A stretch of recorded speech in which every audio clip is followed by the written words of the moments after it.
today's lesson. Today we're going to look at something called the Binomial Theorem.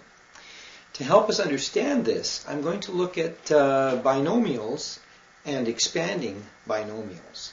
And to start us off, we're going to look at a very simple expansion of a plus b to the 1 power. Well, that would just equal a plus b. Now I'm going to look at a plus b squared. Now if I expanded all that out, collected like terms, this is what I would get. A squared plus 2ab plus b squared. Now I'm going to look at the expansion of a plus b cubed. And again, if I expanded everything out, I went a plus b times a plus b and again times a plus b. I would get something that looks like this. A cubed plus 3a squared b plus 3ab squared plus b cubed. Now, I could keep going like this and look at a plus b to the 4th, a plus b to the 5th, and so on. But the truth is, expanding these things out and collecting up your like terms and seeing what you end up with is quite a bit of work, pretty messy stuff. So instead, I'm going to use this and try to draw some conclusions, see what kind of patterns might be formed. I suppose to make my pattern complete, I'll include one that might not make much sense, and you might say, well, why would you include a plus b to the 0? Anything to the 0 would just give me 1. Well, let's have a look at something. If I write out these coefficients, okay, in front of all my variables, okay, so in the beginning I just have a 1, and then here's a 1 in front of the a and a 1 in front of the b, and then here's a 1 in front of the a squared, 2 in front of the ab, and a 1 in front of the b squared. This starts to look familiar to us. 1 here, 3 here, 3 here, and then a 1. I think you will probably agree by now this is Pascal's triangle. And so it is. And so we make a very interesting observation. When we expand out binomials, the coefficients in front of these variables as we go along, why, they're none other than the elements of Pascal's triangle. And notice something too. If we look at, for example, this one here, when we're cubing, then these elements here are not exactly from the 3rd row. They're actually from the 4th row. But, as we saw in a previous lesson, when we work out these numbers, and we use the combination format, we could express the elements in this 4th row by using 3 choose 0, 3 choose 1, 3 choose 2, and 3 choose 3. And so even though these elements, I'm just using this one as an examination here, which matches my last binomial expansion, even though these coefficients came from the 4th row, it's something that's cubed. It's a binomial that's cubed, so that kind of makes us think, that 3 is important, and that's the 3 that you put in front of your combinations. It's 3 choose 0, and so on. So that kind of observation might help us when we look at expanding out binomials, and we don't want to do it by hand. We don't want to do it the long way by actually multiplying the stuff out. So let me see if I can do an example for you. Let's get a little space here. All this stuff takes up an awful lot of room. So we're going to see if we can get enough space going here and hopefully get everything filled on one board. Now the example that I thought we would do looks something like this. I'm going to try and expand out 2x minus y, and I thought we'd raise that to the 6th. So I'm going to try and expand that out, and I'm going to use what we have just seen occurring in the different levels of the expansions of very simple binomials. So what do we see going to happen here? Well, let's get our coefficients first, shall we? We see that we're raising it to the 6th. Now what that would mean is that my coefficients will look like this. I'm going to need a 6, choose 0. Then I'm going to need a 6, choose 1. A 6, choose 2. 6, choose 3. And so on. So these are just numbers that I'm going to get off the calculator. And I'll just keep going here to make it complete. I can't really cram the rest of them. I'll just put them underneath here. We're going to have a 6, choose 5, and a 6, choose 6. There's a very interesting thing when you look at these coefficients. They are very much symmetrical. And that means if we look at these numbers, they tend to repeat. Sort of they go upwards to a sort of a middle, and then they repeat on the way down as we continue to the right. So what these coefficients are, I went ahead and I worked them out.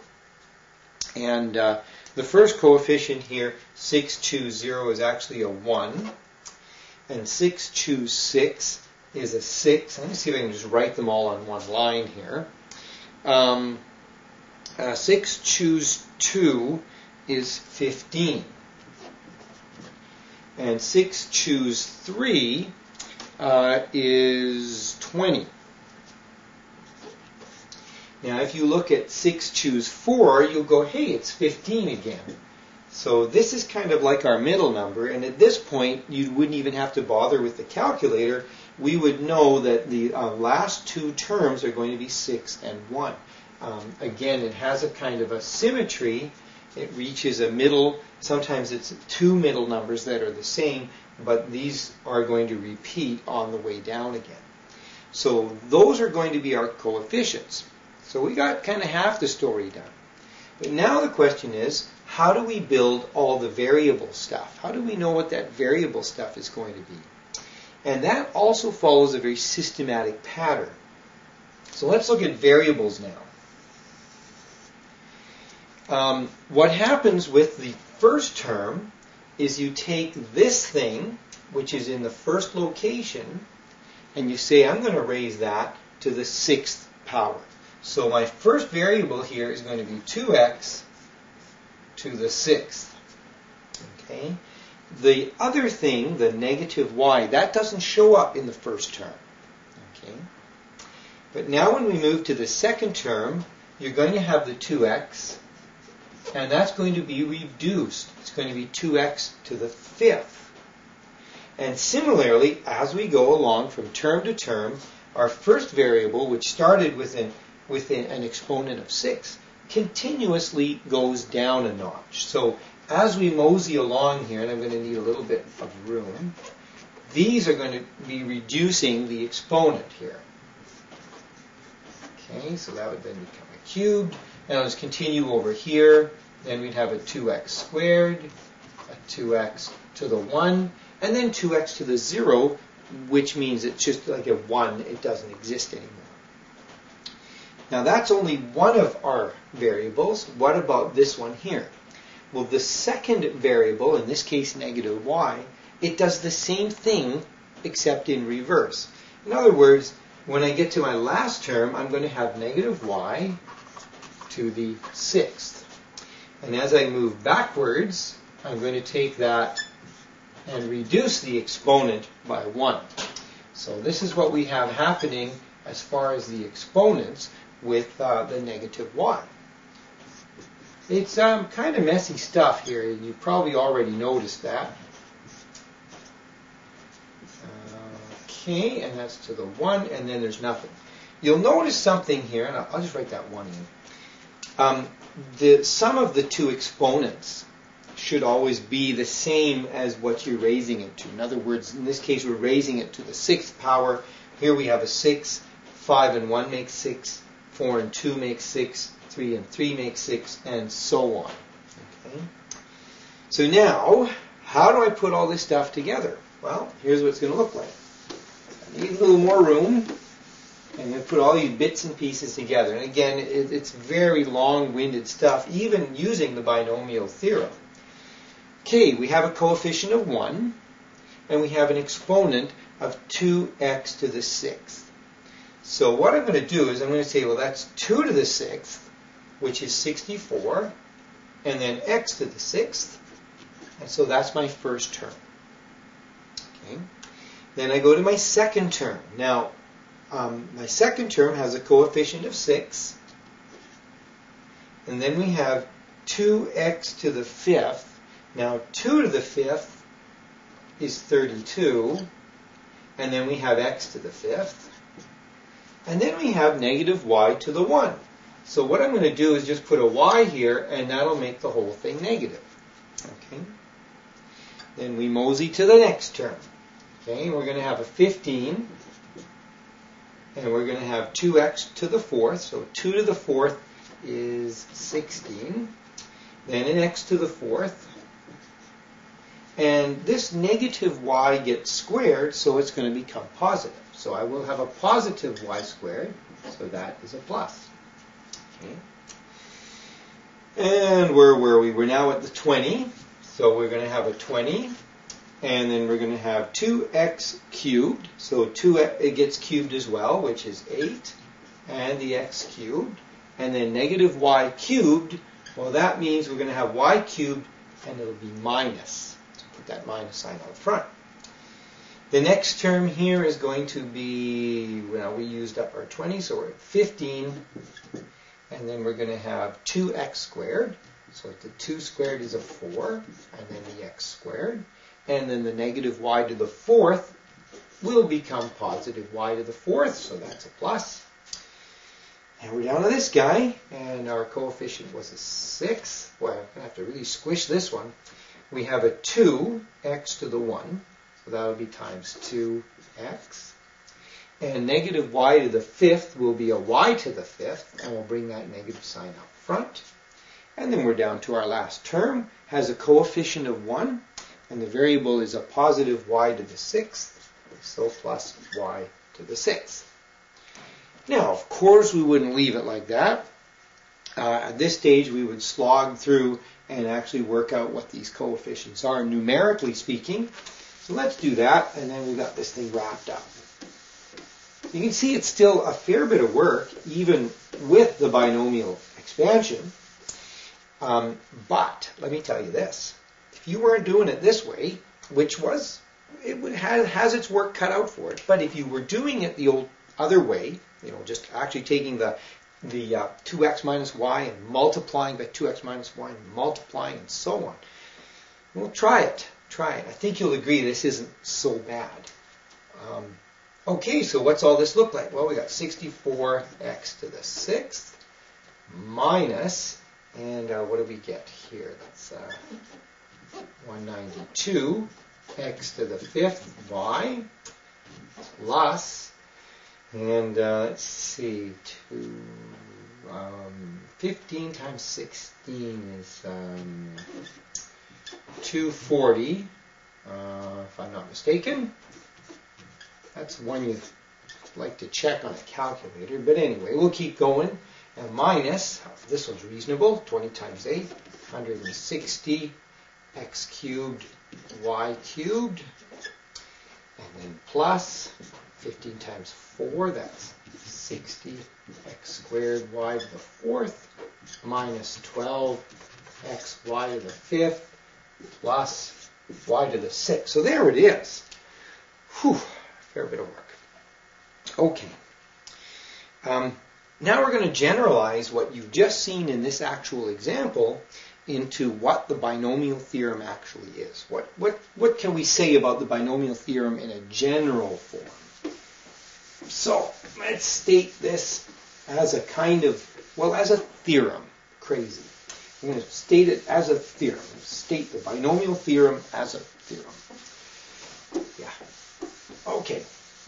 So what is it we have happening here? Well, I'm going to use the a plus b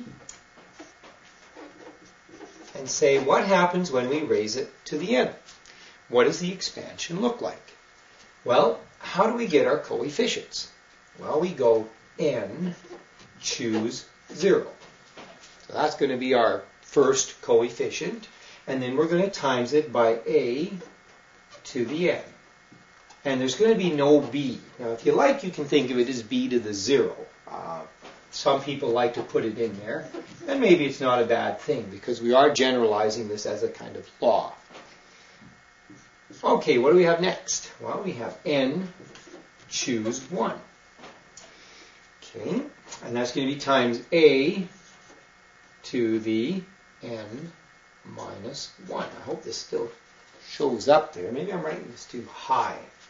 Let me just write this a little bit lower. I think we're okay with that first one there. Okay, so we'll just do that. Plus n, choose 1. And then we have a to the n minus 1. And there'd be a b to the 1 now. Okay. And if we continue along these lines, I can do a couple more terms here just to show you. We're going to have n, choose 2. A to the n minus 2, b squared, and so on. And then our last term is going to look like this, plus n, choose n. And we're going to have the a kind of gone, because it's a to the 0, and of course b to the n. So that's what we call the binomial theorem. Okay. There's also something that you should be familiar with, and it's called the general term. Now, the idea of the general term is, suppose we wanted to figure out the 8th term in, or the 4th term in, and we didn't want to go through and work out each and every term along the way, just so that we can get that 4th term, or that 10th term, or whichever term. So the general term is what we're now going to develop. How can you just go directly and figure out one particular term? Well, we kind of generalize that as well, and we kind of make a little rule here, and we say the following. Well, let's see. Suppose you had n, choose r. Okay. And that means we would have here a to the exponent of n minus r, just as here this was n minus 2 as the exponent for a, and so on and so forth. If you go back, you'll see how it works quite nicely. N minus 0 is that exponent. N minus 1 becomes that exponent. So this would be n minus r. And similarly, if you go back here, you'll see that whatever this is the exponent for b. So that's r. But which term is it that we're getting out of this? Well, now be careful. If you look at r here, r is 0, but this isn't the 0th term. This is the first term. This has a value for r of 1, but this is actually the second term. So what you have to do here to correct this is not say this is the rth term, but rather the rth plus 1 term. Okay? So this is our general term, and that can be very useful as a time saver if you want to go in, say, 8 terms. Just go after one particular term. Let me do an example of exactly that. Now, it'd be nice if I can try to leave at least this formula on the board, so see what I can do. We're going to, in this example, find, and I had planned the 7th term of the following binomial. And that would be 1/2 x minus y raised to the 8th. Okay, so that's what we have to do, and we're trying to find the 7th term. Now, I think you can get started down here at this level, and you'll probably still be able to see it. Let's see what happens here. Well, first of all, if I follow this, my exponent is an 8. I'm raising it to the 8th. So this is going to be 8, choose r. Now remember r, if we're looking for the 7th term, we would want this r plus 1 to equal 7. So we would want r to actually be 6. Okay, we're after the 7th term, so you go 1 less to get r's value. A in this case is 1/2 x. So we're going to have 1/2 x and we're going to raise that to the n minus r. Well, n is 8, r is 6, 8 minus 6. So that's going to be squared. The other part of this binomial is negative y, so that will be negative y raised to the 6th. And essentially, this is it. It's just a matter of simplifying this down a little bit. So let me make some room up here, and we'll just sort of see exactly what this works out to be. I guess I don't really need this formula since I've already used it, so I'll make a little more room. And we should be able to get everything done here. Now, 8 choose 6. I did that on the calculator ahead of time, and I got 28. So that's our coefficient. And then 1/2 squared, well, that's a half times a half, which is 1/4. And then we have an x squared. And the negative y to the 6 becomes positive. So we don't have to worry about the negative. So there it is. And what's that going to equal? 4 goes into 28 7 times. And so without doing the entire expansion, that is the 7th term. This is T7. Okay. All right. We're down to the last little bits and pieces here. I'd like to do one last example which shows you the kinds of mind-boggling questions that can be asked that involve the binomial theorem. So this would be kind of a different example from the ones that you've seen me do in this lesson. So we'll just get the very badly needed space. Let's see what we got with this example. Okay. All right. What we have is, in the expansion of, and I had thought we would use another fraction, 3 over x minus x squared y, all raised to the 9th. So in the expansion of this mess, actually, which term, has a variable of x to the 6th? So what we're after here is we're saying if you expanded this mess out, and you got a huge mess, basically. If you looked at your variables, which one is it that has the x to the 6th? Is it the 5th term, the 7th, the 9th, the 10th? Which one is it? Now, I like this example because you really only have to focus on one thing here. You don't care about coefficients in your expansion. It doesn't matter what the numbers in front of each term is. We don't care. We're only focused on the variable that involves x. Okay? We don't really care about the y, okay, as we do our expansion. We don't care if it's positive or negative. All these kinds of things are not important. What we want to do is kind of look at term after term after term and see what's x doing. So we can get through this much quicker by reducing all the clutter. Okay? So I'm going to look at, if I take this thing here, and here's some more clutter, do I really care what happens when 3 is raised to the 9? No, I don't really. I care only about the exponent. So when this first term gets, if we think about what the first term is, and just to make this point really clear, the first term would look like this. We would have 9 choose 0 times, then we'd have 3 over x raised to the 9, and then you'd have this thing here raised to the 0, so it wouldn't be there. Well, here's what I mean by the clutter. The variable, if you look at what has become of x, it's x on the bottom raised to the 9th. So in other words, the variable associated with this thing here is x to the negative 9. Okay? I don't really care about what this is, albeit I know it's a 1. And I don't really care what 3 to the 9th is. That's clutter. So what's important to me is this. Okay? So I know the answer is not term 1. I've ruled it out.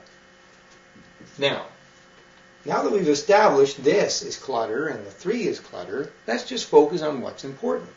When I go to the second term, I'm going to get an x on the bottom raised to the 8th, and then this other thing here raised to the 1. Now, that would be x squared raised to the 1. And notice I didn't even bother worrying about the y or the negative sign. Who cares? So what's my exponent value here? Well, I have 8 x's on the bottom, and I have 2 x's on top. The 2 on top would cancel with a couple on the bottom, and I'm left with x to the negative 6. Now another way of thinking about that is, remember the rules of exponents. You take a top exponent when you're dividing. After all, remember this would look like this. So you would take 2, subtract 8, and that would be the exponent of x. So x to the negative 6. So this isn't my term. So let's mosey on. And I'm not going to quite write as much stuff now. I'm just going to move a little bit swifter along here.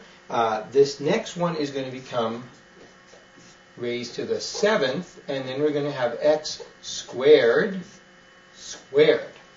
So what are we going to get here? Well, we're going to have x to the 4th divided by x to the 7th. So that'll be x to the negative 3. And then I'll mosey on. This, by the way, was the 3rd term. And we'd now get to the 4th term, which would be 1 over x to the 6th.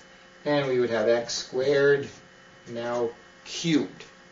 So we would get x to the positive 6 divided by x to the positive 6 over x to the 6th, or essentially x to the 0 when we subtract the exponents. Here's where pattern recognition helps us a little bit. You'll notice our first term had x to the negative 9. That was our result. Second term, x to the negative 6. X to the negative 3 was our third term. X to the 0 was our fourth term. You could probably predict what kind of exponent of x is going to be the 5th term. I think you would agree it's going to be x cubed. Okay, and why? It seems like we're simply adding 3 to our exponent. That's what we seem to get as a result. So what would be the one after this? You guessed it, x to the 6th. And that's the one we were asked to locate. So the answer is this would be term 1, 2, 3, 4, 5, 6. So term 6 is the one that seems to have the correct value of the variable x. Okay, well that's our look at the binomial theorem. And with that, we're going to stop for today. Catch you later.